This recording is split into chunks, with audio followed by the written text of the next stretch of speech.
Assalamualaikum warahmatullahi wabarakatuh. Alhamdulillah, pada kesempatan kali ini kita bisa mengkaji bersama pada mata kuliah Ulumul Hadis dan Hadis Dakwah. Kali ini kita sudah ada di hadapan kita makalah dari kelompok 4 PKI 1 yang ditulis oleh 4 orang, Fahmi, Iqbal, Abdul Malik, Mahfud. Pada makalah ini, yaitu tentang metode periwayatan hadis, hal pertama yang kita lihat adalah daftar pustaka. Pada daftar pustaka dapat kita lihat jumlah total dari referensi yang digunakan ada 3, 6, 9, 10. Ada 10 buku. Dan semuanya referensi ini diambil dari buku semua. Buku semua, tidak ada jurnal. Tapi tidak masalah, karena buku itu sumber yang terpercaya dan dapat digunakan untuk referensi. Jadi bagus, pada makalah ini sumber atau referensi sudah banyak, 10. Dan penulisan pada daftar pustaka sudah bagus. Jadi cara penulisan ini mungkin pakai aplikasi Zotero, terlihat yang bagian bawah ini. Mungkin yang bagian atas, ini awalnya menggunakan Zotero, tapi ada error sehingga di copy paste. Tapi tidak masalah, saya lihat penulisannya sudah bagus. Dari nama belakang terlebih dahulu, last name, kemudian first name, nama depan, judul ditulis miring, kemudian tempat terbit, penerbit, dan tahun terbit. Nah, ini format Chicago edisi 17 full note with IPIT. Nah, jadi kalau seandainya dosen yang lain kemudian menggunakan style atau bentuk daftar pustaka yang lain, misalnya ada yang nama terlebih dahulu, kemudian tahun, kurung buka, kurung tutup, baru judul, itu biasanya menggunakan Chicago edisi 17, tapi author, and date. Jadi penulis dan tahun. Formatnya berbeda untuk daftar pustakanya. Begitu pula pemesanan footnote-nya juga berbeda. Nah, untuk kali ini kita menggunakan Chicago edisi 17 full note with IPIT, sudah tepat sekali. Jadi perlu dicontoh makalah ini untuk kelompok setelahnya supaya bisa lebih baik lagi. Kemudian penulisan ini juga sudah menggunakan miring, meskipun ya sedikit kurang. Alhamdulillah menggunakan hak, karena menggunakan hak maka harus titik bawah. Alhamdulillah, berarti A-nya panjang. Tapi sudah cukup rapi. Kemudian daftar isi. Daftar isi tahamul wal ada, ini harusnya miring. Dan saya lihat ini menggunakan daftar isi otomatis, bagus sekali. Penulis sudah bisa menguasai cara penulisan daftar pustaka otomatis ini. Saya harapkan kelompok setelahnya belajar dari penulis pada kelompok 4 ini.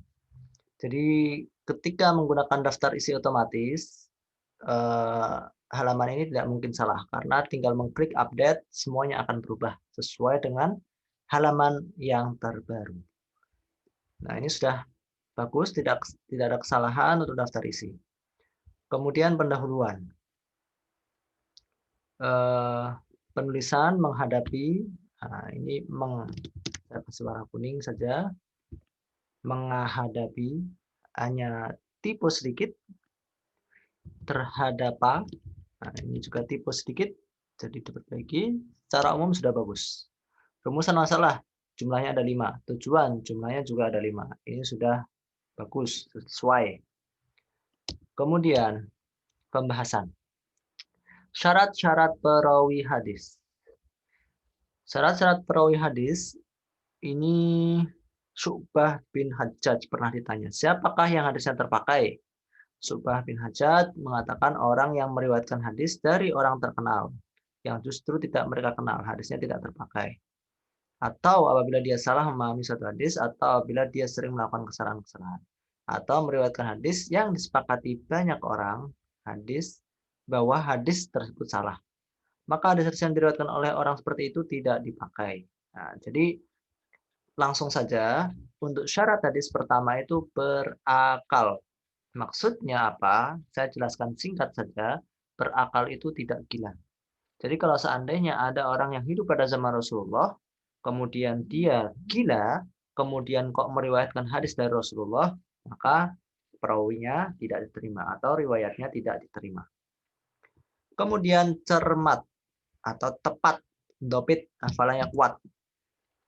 Nah, jadi ini syarat kedua, dopit, hafalannya kuat dan tepat.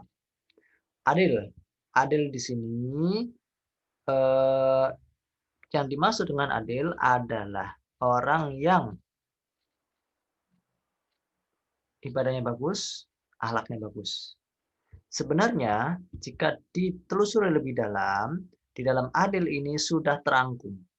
Terangkum, berakal, Islam, dan balik. Serta ibadahnya bagus dan muruah atau akhlaknya bagus. Jadi yang pertama tadi berakal itu sudah mencakup di dalam adil sini. Perlu diketahui adil di sini bukan berarti tidak berat sebelah. Itu adil dalam bahasa Indonesia. Atau adil dalam bahasa Arab tetapi secara bahasa. Yang dimaksud dengan adil di dalam ilmu hadis itu pertama dia Islam, kedua dia balik, ketiga dia berakal, keempat dia ahli ibadah, ibadahnya bagus, sholatnya tidak pernah tertinggal misalnya, dan yang kelima akhlaknya bagus, tidak melakukan maksiat, tidak mabuk-mabukan, atau bahkan sampai mungkin kencing dengan berdiri di jalan aja itu sudah tidak adil. Nah, kalau sudah tidak adil, maka tidak diterima riwayatnya. Islam. Jika ada seorang yang hidup pada zaman Rasulullah dan dia tidak Islam, mendengar hadis dari Rasulullah, maka dan meriwayatkannya waktu itu, maka tidak boleh atau tidak diterima riwayatnya. Nah, jadi sebenarnya semuanya itu sudah terangkum di dalam adil ini. Kalau seandainya dibagi, mungkin bisa dibagi hanya dua, adil dan dobat. Dobat itu hafalnya kuat. Sedangkan adil nanti ada subnya. Subnya itu pertama Islam, kedua berakal, ketiga balik, keempat ahli ibadah, kelima akhlaknya bagus. Nah, seperti itu. Langsung saja. Kemudian tahammul wal ada. Tahammul itu apa? Tahammul itu mengambil sebuah hadis dari gurunya.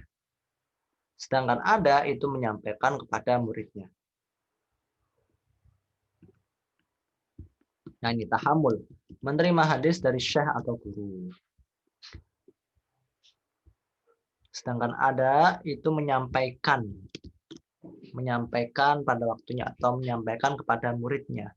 Nah, bagaimana cara seorang murid mengambil hadis dari gurunya dan bagaimana dia menyampaikan kepada murid setelahnya? Cara pertama adalah simak atau sama saja.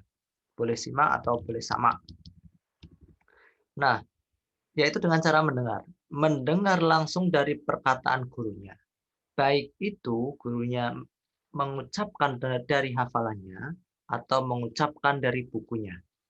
Nah, jadi yang penting mendengar dari gurunya. Itu termasuk simak. Nah, simak atau sama itu simbolnya apa di dalam sebuah hadis? Jika dituliskan akhbaroni atau akhbarona. Telah menceritakan kepadaku atau telah menceritakan kepada kami. Maka ini simak atau sama. Haddasani telah mengabarkan kepadaku atau telah bercerita kepadaku. Haddatsana telah bercerita kepadaku. Sami'tu saya mendengar.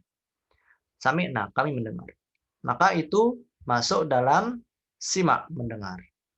Ini cara paling utama dalam menerima sebuah hadis karena mendengar langsung dari sumbernya, bertemu langsung. Cara yang kedua, qiraah. Apa itu qiraah? Qiraah itu membacakan sebuah hadis di hadapan gurunya. Baik dia sendiri yang membacakan, si A sendiri yang membacakan di hadapan gurunya, atau orang lain yang membacakan. Misalnya, di dalam kelas kita ada satu orang, Fulan, membacakan sebuah hadis di hadapan guru. Nah, bagi teman-temannya, meskipun tidak membacakan, tetapi mendengarkan bacaan dari temannya tadi di hadapan guru, maka termasuk dalam qiraah atau arad. Nah, simbolnya apa di dalam sanad hadis? Jadi qara'tu alaih ini bukan pakai bukan panjang ini seperti ini. Nah, ini tolong diperbaiki. Qara'tu alaih atau quri'a alayya fulan wa ana asma haddatsana au akhbarana qira'atan alaih. Nah, itu qiraah yang kedua. Yang ketiga ijazah. Nah, kita di Indonesia sudah memahami apa itu ijazah. Ijazah dalam ilmu hadis ajaztulaka, jadi pemberian izin. Saya memberikan izin kepadamu atau mengijazahkan kepadamu untuk meriwayatkan. Nah, jadi sebenarnya ijazah itu artinya memberikan izin. Ini cara ketiga. Ini contoh-contohnya banyak, bentuk-bentuknya banyak, silakan kalian pahami sendiri. Munawalah, langsung saja ke munawalah. Mendapatkan sesuatu dari guru atau guru memberikan satu orang atau lebih berupa kitab hadis. Nah, ada munawalah disertai dengan ijazah. Ini saya kasih kepadamu. Kamu boleh meriwayatkan hadis-hadis di dalam kitab ini kepada orang lain. Nah, ini munawalah mendapatkan sebuah buku disertai dengan ijazah, izin dari gurunya. Atau munawalah tidak diiringi ijazah, ya sudah diberi kitab saja. Nah, seperti itu. Mukatabah. Mukatabah itu menulis. Jadi Syekh menulis sendiri sebuah hadis, bisa langsung diberikan kepada orangnya atau dikirimkan melalui pos. Itu boleh, mukatabah. Iklam beritahu. Jadi guru memberitahu kepada muridnya bahwa sebuah kitab atau hadis yang diriwayatkan dia terima dari seorang guru tanpa ada pemberian izin atau ijazah kepada muridnya. Jadi cuma memberitahu saja. Itu namanya iklam. A'lamani. Nah, ini simbolnya itu a'lamani. Telah memberitahukan kepadaku. Wasiyah dengan wasiat. Ketika akan meninggal atau dalam bepergian. Ini memberi wasiat. Kemudian yang terakhir wijadah. Wijadah ini hanya panjang. Apa itu wijadah? Wijadah itu menemukan. Jadi contohnya, Ahmad Ibnu Hambal, seorang ulama hadis terkenal. Anaknya bernama Abdullah. Ketika Ahmad Ibnu Hambal meninggal, kemudian Abdullah ini menemukan banyak hadis dari bapaknya itu. Nah, menemukan banyak hadis tapi belum pernah mendengar hadis tersebut dari bapaknya. Maka ini disebut dengan wijadah, menemukan hadis dari buku bapaknya. Dari ke-8 cara ini, yang tentu yang paling utama adalah yang pertama. Kemudian yang kedua, ketiga, dan seterusnya. Wijadah ini yang paling terakhir.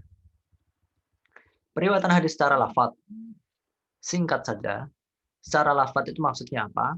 Lafaz itu apabila seorang perawi meriwayatkan sebuah hadis, lafaznya sesuai dengan sabda Rasulullah Shallallahu Alaihi Wasallam. Misalkan, innamal a'malu binniyat.